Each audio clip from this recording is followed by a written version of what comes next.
Assalamualaikum warahmatullahi wabarakatuh. Kembali lagi bersama saya Anissa Mega Ramadhani dalam bincang-bincang seputar profil pelajar Pancasila bersama dua rekan saya yang akan menyampaikan materi kita sore hari ini, yaitu saya Sylvia.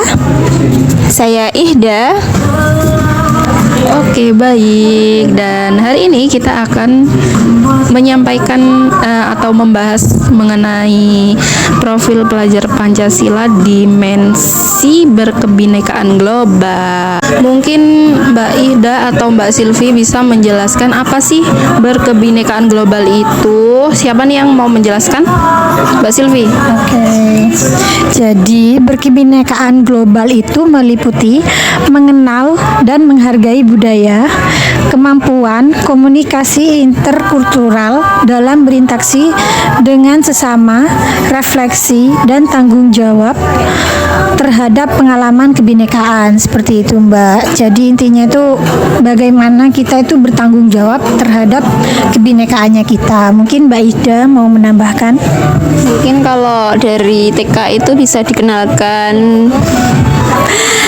dikenalkan apa ya, budaya-budaya di sekitarnya, mengenal budaya kan tadi ya. Itu mengenal budaya-budaya, dikenalkan budaya-budaya di sekitarnya, di keluarganya, di lingkungan sekitarnya, itu mungkin bisa. Seperti itu, Mbak Anissa. Oke, terima kasih untuk penjelasannya. Jadi berkebinekaan global ini juga di dalamnya terdapat 4 elemen utama. Yang pertama, mengenal dan menghargai budaya. Yang kedua, komunikasi dan interaksi antar budaya. Yang ketiga, refleksi dan tanggung jawab terhadap pengalaman kebinekaan. Dan yang terakhir yaitu berkeadilan sosial. Nah, supaya kita lebih tahu keempat elemen utama dari berkebinekaan global ini apa saja dan bagaimana contohnya, Mbak Silvi dan Mbak Ihda akan menjelaskan satu persatu. Dipersilahkan. Oke, saya akan mencoba menjawab yang dua dulu ya.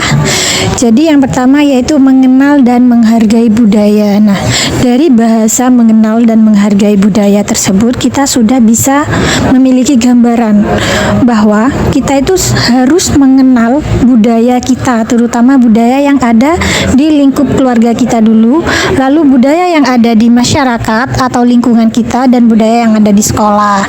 Jadi tujuannya itu ya agar kita dan nanti anak didik kita itu bisa tahu ini loh budaya yang ada di dekat kita, dan agar kita itu juga bisa menghargai budaya yang ada.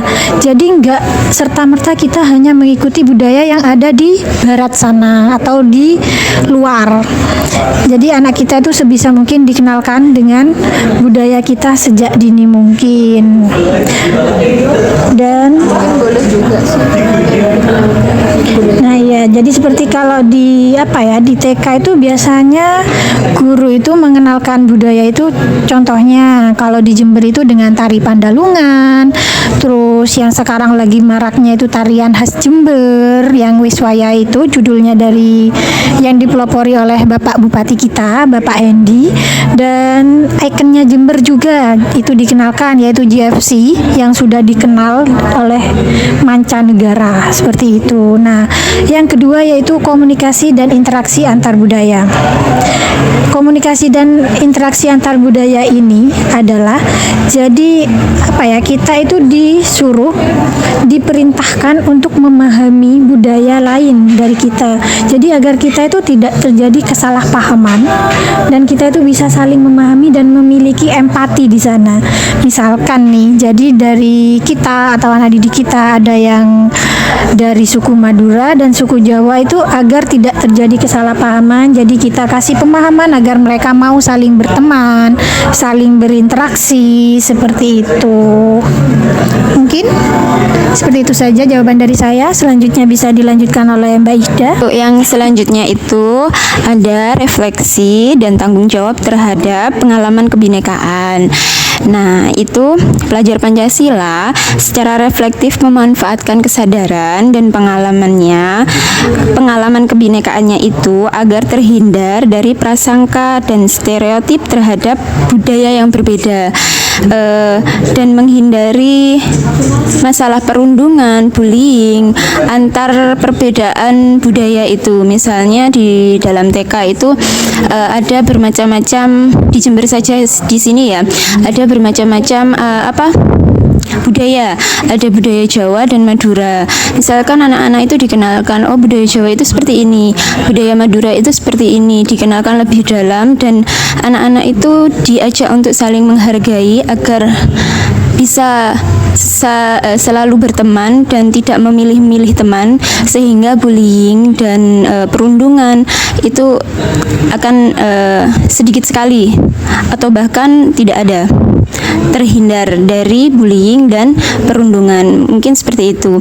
Yang selanjutnya yaitu berkeadilan sosial. Di sini pelajar Pancasila itu peduli dan aktif berpartisipasi dalam mewujudkan keadilan sosial di tingkat lokal, regional, nasional, dan global.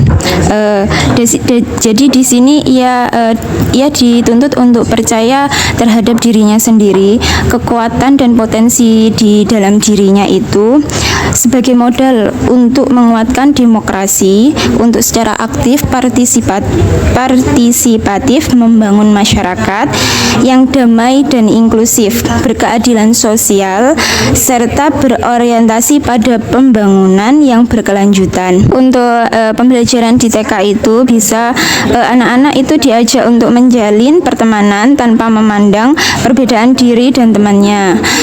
Bisa melalui tema Aku Cinta Indonesia. Jadi pengenalan budaya-budaya, dan dimasukkan di sini juga anak-anak itu agar bisa menjalin kerjasama pertemanan tidak memandang suku, budaya, dan ras. Mungkin ya seperti itu.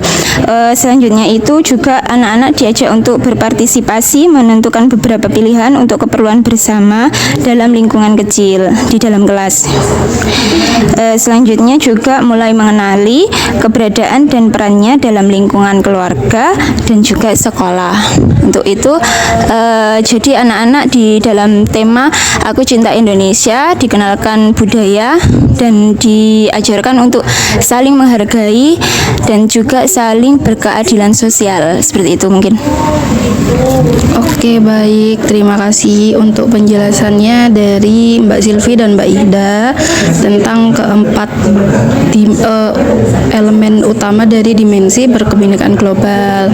Nah, jadi emang saling berkaitan ya elemen-elemen ini dari satu dan yang lainnya. Jadi yang pertama dan yang kedua ini mengenai pengenalan dan menghargai budaya lokal. Yang ketiga dan keempat ini mengenai toleransi dari perbedaan ras, suku, agama, seperti itu ya Mbak Ida dan Mbak Silvi. Nah, teman-teman, pembahasan kita kali ini cukup sampai di sini. Semoga materi yang sudah dijelaskan oleh Mbak Ida dan Mbak Silvi bisa bermanfaat untuk kalian. Sekian dari saya. Wassalamualaikum warahmatullahi wabarakatuh.